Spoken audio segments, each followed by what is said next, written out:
Hi, everyone. I want to welcome you to this segment of, once again, mentors. I have been sharing with you the mentors that I have had for education, and now we're moving into mentors I've had for business. And it's really important to me that you get to meet one of the most impactful people that I had in business. And this is Robert, and Robert is with C12. So we're kind of going to start, like I always do, just kind of getting to know you and tell us a little bit about, your coach and what your journey was on coaching and the importance of coaches. My journey. So my journey of becoming a coach, Yep. because it wasn't intentional. I Ah, think coaches show up usually unintentional. okay. Um, I haven't met very many people who come into, coming out of college as I'm going to be a business coach. Kind of Right. difficult. I have no business experience. You Right. usually stumble upon it later on in life somewhere. Uh, you know, Denoting the difference between a business coach and let's say maybe a youth coach or athletics. Um, I did stumble into it. Uh, I had a long career in a large corporation, and not understanding, hindsight being always so beautiful, understanding how I was really being shaped in some fashion for what it is that I get to do today. Um, from there, I went into a startup business, grew that to be very successful. And then somebody asked me if I would coach a very large nonprofit CEO. They needed some help, and they felt that my expertise might be able to help them with the problem that they were in. Kind of like not a coach, more of a consultant. Hmm. But I didn't know what a consultant was, and I didn't know what a coach was. I just figured I was going to be a good friend and walk with this person. And I went down that road. They asked me to go on payroll. I refused for about 6 months, and then ultimately it was like, okay, I should bring in some income. That would be good. So I went on payroll, quickly realizing nonprofit is not for me. It takes a very special leader to lead in nonprofit really well. Okay. And I realized I wasn't cut out for that space. Hired my replacement, and it was in that process that C12 found me. And I remember coming home to my wife, and I said, "Hey, they're kind of chasing me. I don't know what this is." And I read it to her, and she said, "Oh, you need to do that." And I was like, "Well, why?" She said, "You could actually get paid to do the very thing that you love to do." And I didn't even know that existed. Yeah. And she said, "You do it before work, you do it during lunch, you do it after work. This is what you do." And again, not having a clue how to do it, she just recognized it in me. And so down the road, we went into C12 and learning how to be a coach. Um, so truly, I stumbled into it. Um, and I can tell you, not knowing what it was, that was 13 years ago. So I've got a decade under my belt. But to maybe round out the story a little bit, I was about 6 months in, and I really started questioning whether I wanted to continue doing this. I really was like, I'm not that bright, I'm not that good, and who am I to sit across the table from a CEO or a business owner and in some way provide value to that human being wherever they are struggling? And I felt willfully underskilled, inability to be able to do a great job. And I ended up calling a friend. We all need friends. We all Yep. need someone to speak into, thus, maybe a coach. I called a friend who happened to be with Marketplace Ministries or chaplains. And that individual said, "Robert, you're trying to be the answer, the end all. And you can't be, and you shouldn't be. Remove yourself from that."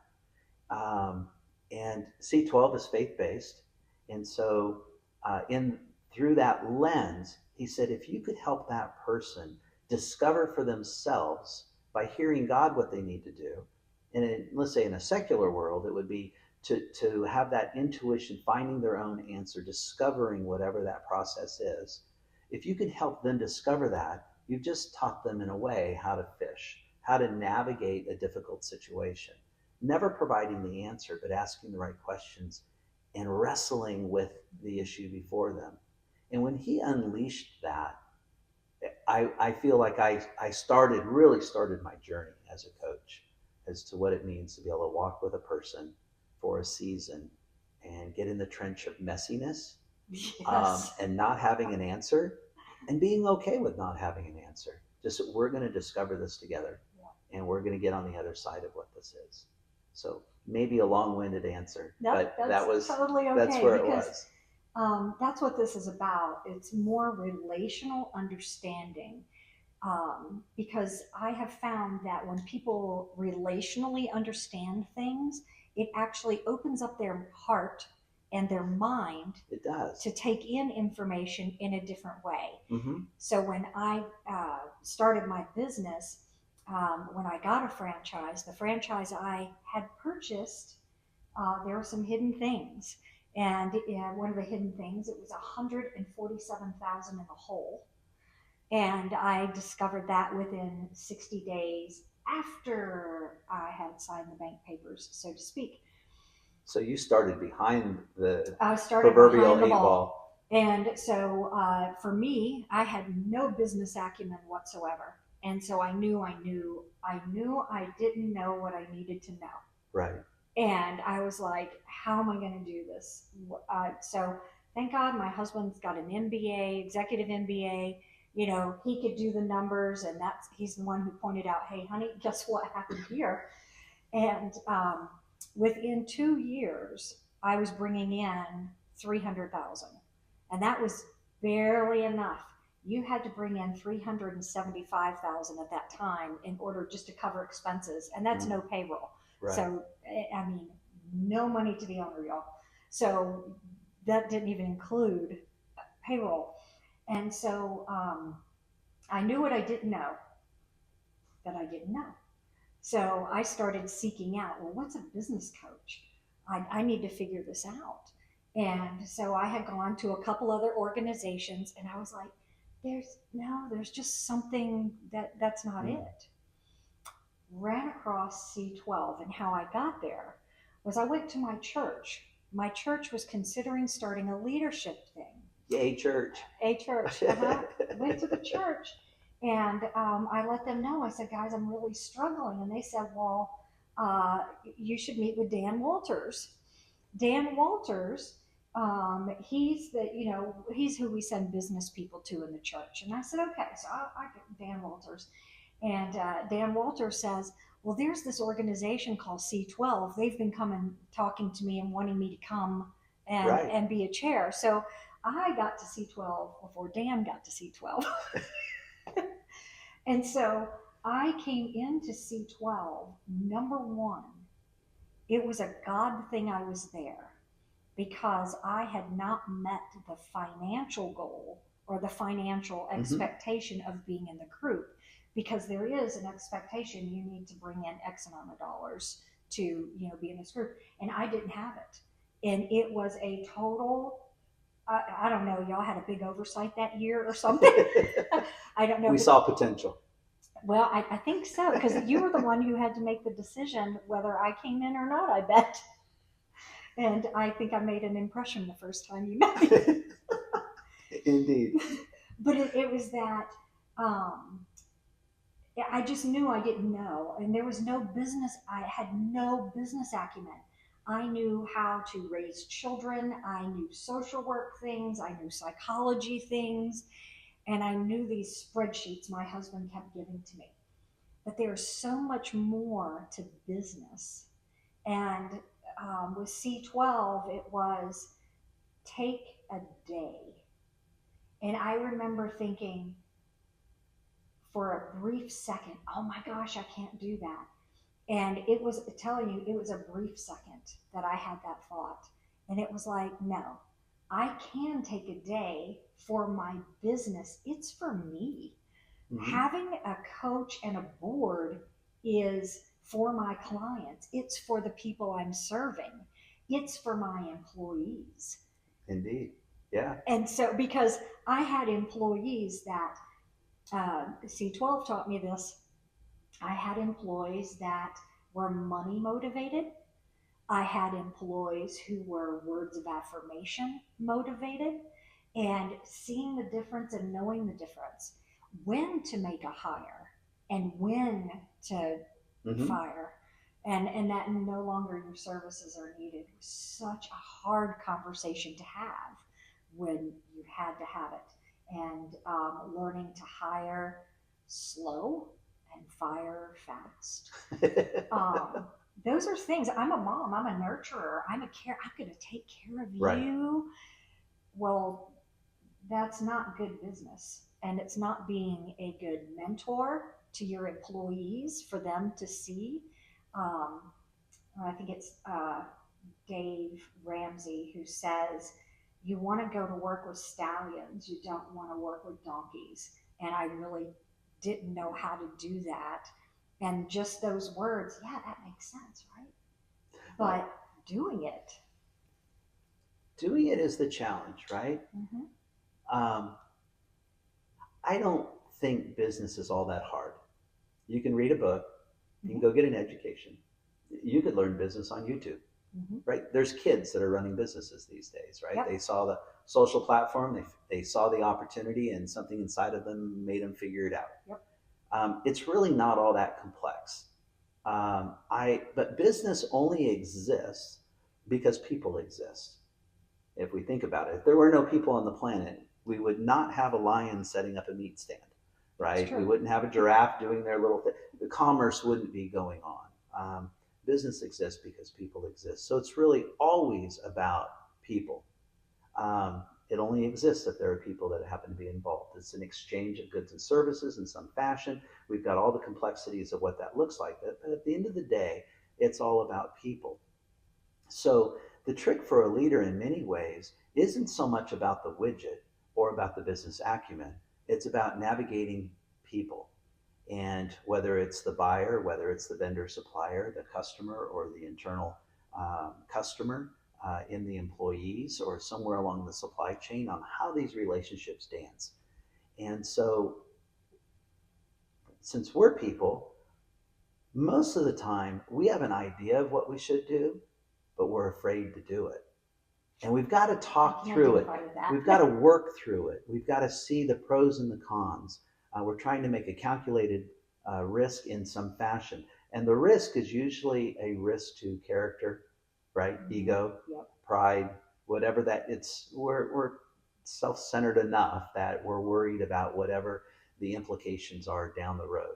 Now that isn't, that's a blanket statement, right? There are certainly leaders out there that really don't care. They're just going to get what they want. But we wouldn't put them in a category of being a good leader usually. Right. And they have a wake of casualties. But a good leader is usually conscious of these things. So where a coach gets to come in is to say, well, let's play this out. What is it from a knowledge base that you don't understand? That's the block and tackle stuff. But what are the emotional elements that are standing in your way? Let's work through those pieces. And then where do we find maybe there's a third party that needs to come in? Maybe there is a consultant that needs to come in. Maybe there's a knowledge base that needs to be grown or built. There's a muscle that has atrophied or is too weak and you didn't even know it was there. Let's build that muscle up, whatever that is. And then there's, once that is going, the flywheel is going, pretty soon that leader says, I can do this, I will do this, I'm doing that. And they do it, they get on the other side and they're like, woohoo, I'm there. The coach's job is to unearth those things, expose those things, let them see it for what it is, and then work through it, which is different than mentoring.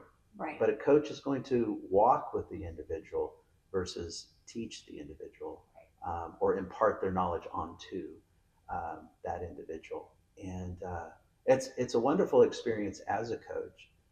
And I would have to say that the reward is watching the light bulb go on in the other person and they come alive.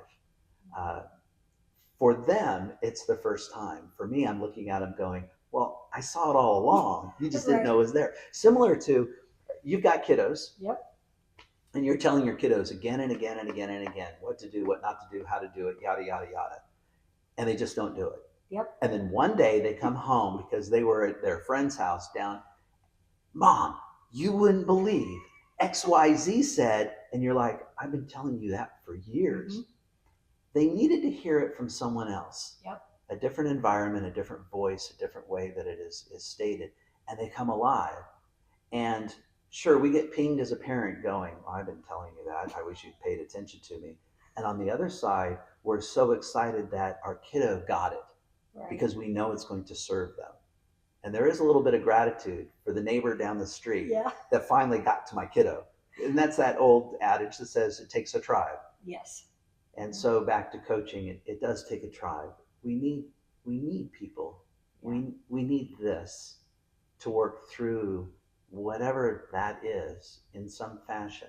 And I'm not referring to a counselor. Right. They play a Very role, different, yes, right? A counselor different than a mentor, different than a trusted advisor, different than a coach.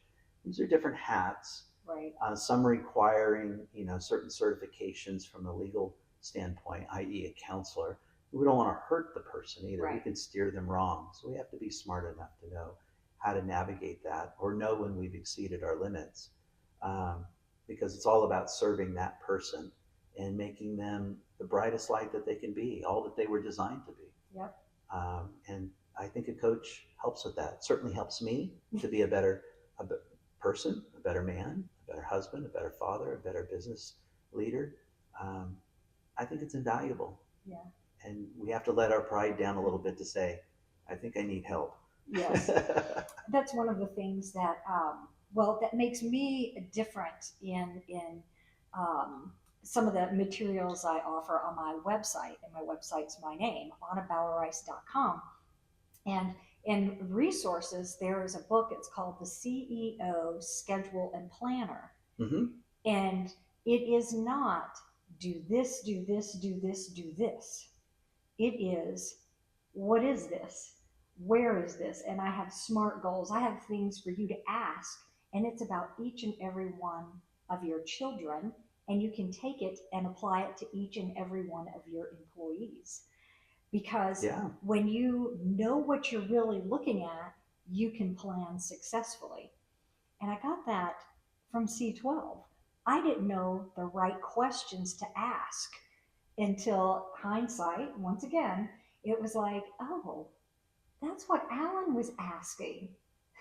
So then it trickles down. I think that's the biggest definition, right? I think you just said it. Mm-hmm. A really good coach knows how to ask a really good question, the right question at the right time in the right manner. Mm-hmm. They're not imparting the answer. Right. They're asking the right question where that person can hear it and then sit in it. Yep. Think about it, work through it, and then come back and maybe toss it around and wrestle with it a little bit, and then come to a conclusion and say, yeah, that's what I need to do, and then go do it. And there's a difference between a commitment and a conviction, right? We want that conviction. We want that total buy-in to say, I am going to do this. And that's different than saying, I'm checking the box, that obligation of doing something versus, no, I'm all in on making that happen. And I think coaches help us get there. So let me ask you, I'm not always good at articulating, so you might have to help here a bit. So I went to like 3 or 4 different I was invited to come to meetings and sit in. And C12, I didn't find myself internal arguing, like that person is crazy. I just didn't have that. Right. And so I'm assuming there are questions, good questions to get you the right cohort together. And can you share some of those questions that we should be asking ourselves when we're invited to groups or to pick a coach or so what it boiled down to for me was, yes, each one of these groups, I understand I do need the information that they're offering. Right. I need that as a business owner. But my personal, I am a Christian. I want to honor God in everything I do, and I want to honor his people. And the best group I found to do that for me was C12. It is a wonderful platform, and I'm biased. What can I say? I'm Right. certainly biased, and it could make this into a commercial, and it's not. Uh, at the end of the day, though, it isn't the platform; it's a platform, and there are many expressions out there. I think if we take it to a higher level, say we were designed to be in community, we need to be running with the right people, and if that group of people are the right people, run with them. Um, Proverbs summation of it, we've heard it many times growing up. Show me your friends and I'll tell you your future, Yep. right? And so, who are you running with? Are you running with like minded people? And when I say like minded, I'm referring to the moral compass, the principles, not the like minded in maybe some of the garbage or wherever those things are, the trickery of business. Good people that you find, run with those individuals. Find people that are better than you and bigger than you in some fashion. Run with those individuals. Dave Ramsey would say, "You want to learn how to manage money? Go find people who know how to manage money and Right. run with them." Right? Yep. And so we've got to. That's how we're going to learn is through that. There's a responsibility though on the other side, and I think you spoke to that without saying it straightforward or literally. You were open to learning. You said, I need something. And so if you're showing up to be the big dog at the table, your spirit's in the wrong place. Your attitude's in the wrong place. You got to check the ego at the door. It's, do I have a teachable spirit? I have a need. I've hit rock bottom on something. That's usually the individual that's showing up. And when we're in a room full of really smart people and we've checked that ego, we have a teachable spirit and we're allowing that voice to come in. We've got to discern the differences between wise counsel and just somebody's experience or somebody's opinion. But the thing is that we're being poured into. And then we've got to go chew on that for a period of time. So I would say to pick the right group, to pick a good coach, I would not necessarily always pick the one that I have a great chemistry with. I like that person. They're so wonderful. They say all the things I want to hear. Yeah. That can be bad, right? Yes, it I can now be I'm pouring time and money into somebody who is really just a sponge. a sponge, right? They're petting my feathers, so to speak. And what I want is somebody who is so invested in me that they want to serve me and they will speak the hard truth. They're not going to do it in a disrespectful, undignified way. They're going to maintain my dignity, my respect. They're going to honor me. I'm going to feel that. I'm going to know it. I'm going to be there. But they're never going to withhold the truth. They're going to call me an idiot when I'm being an idiot. And I need that type of person, somebody who loves me enough to speak truth into me and still give me a hug at the end. Yeah. To know that they're in it with me. I want to find that individual, somebody that excuse me, but it's a little colorful, but as they say, somebody that I can just vomit. Yep. And it's okay. That'll lay naked on the table, and it's okay. I'm safe. But God does say it's better to have a harsh word from a friend than a kiss from an enemy. Yes. And so if I've got the right attitude, and I want to find the person that is going to open that door up. The reality of it is the coach is also looking for the perfect coachee. A good coach will tell somebody, I'm not willing to coach you. Yes. Right? Yep. And so they're just not taking anybody. They're taking somebody that they know that they can walk with. So if somebody's looking for a coach, size that individual up, but know that it's going both ways. Right. Because at the end of the day, we both want to be served in some fashion. We want things to grow. We want things to be better. We want to be able to help that individual be all that they were designed to be. So it's not dating, right? It's not, it's going out, it's asking the hard question of that coach. ask the real, what are you really after? What do you really need? What do you think you need? What are you afraid of? Right. What's standing in your way? Why are you scared? Why aren't you making the decision on your own? What do you not know? Um, and let that coach absorb all that. Just bear it. And Yeah. if it doesn't fit, walk away. Yeah. Don't spend a dime. Yeah. Find No, somebody who can. I know that's because I have an extreme intuition. I mean, it scares some people. It's like I can You watch. read between the lines quickly. I very quickly, and I was like I can watch a child walk, and a 30-second parent interaction with a child, and I can tell you exactly how that child learns, what exercises they need to do, and what diet they need to be on. Because I've worked with thousands of families. You're an expert. You got a lot of experience. I have a lot of experience.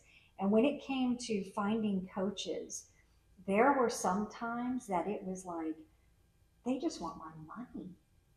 And they it's were a bad place to they be. were I mean, I knew it, but I don't think that they knew that's what they were telling me, because they were just glorifying, Yeah. glorifying. And it's like, yeah, no, you're not. And I'm not for everyone. I've said this many times on the show. I am not for everyone because I am very straightforward. Let's do this. And I have told a couple of people to shut up because we just don't need to talk anymore. And but I've been told I'm one of the most patient people in the world. So I think somebody's in denial or they didn't hear me. But it is. This is your money, this is your time, and this impacts how you are serving as you are living in your field of favor. Yeah. So, what I'm doing by helping entrepreneurs homeschool their children, this is my field of favor. I had a $700,000 business before I opened my second business, and it was a $600,000 business. In order to run those kinds of numbers, I need people who are going to serve me well. So having a coach and a board in C12, I will tell you, there was my son had died, and I had gone to a board meeting because I'm still walking in denial. Right. And whatever is before denial, I was there. I mean, it was crazy. It was probably year 2 was denial, but year 1 was pain. Yes. Pain. In that pain. And I just kept moving forward because the franchise I owned, the second location was opening the day after my son's funeral. Mm-hmm. And I couldn't stop it. Right.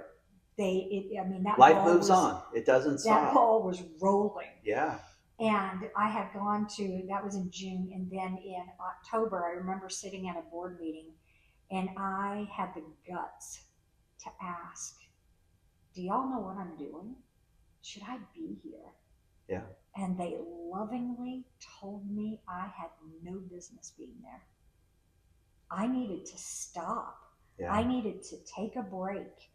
And I did. And for a hot minute, I felt I'm rejected. I'm bad. I remember it like it was yesterday. But what it was a feeling that I had never been used to.